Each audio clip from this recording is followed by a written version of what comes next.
ধৈর্য একটি শক্তিশালী গুণ যা আমাদের জীবনের প্রতিটি ক্ষেত্রে প্রয়োজন।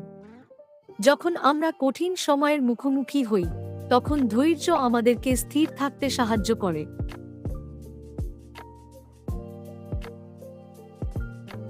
মনে করুন একটি গাছের বীজ।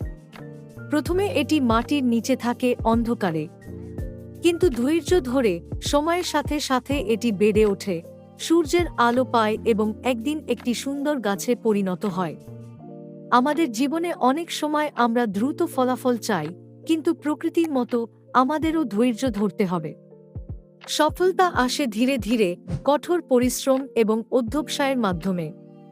যখন আমরা ধৈর্য ধরতে শিখি, তখন আমরা আমাদের লক্ষ্য অর্জনের পথে আরও দৃঢ়ভাবে এগিয়ে যেতে পারি। এটি শুধু আমাদের ব্যক্তিগত জীবনে নয়, কর্মক্ষেত্রেও প্রযোজ্য। একটি প্রকল্পের সফল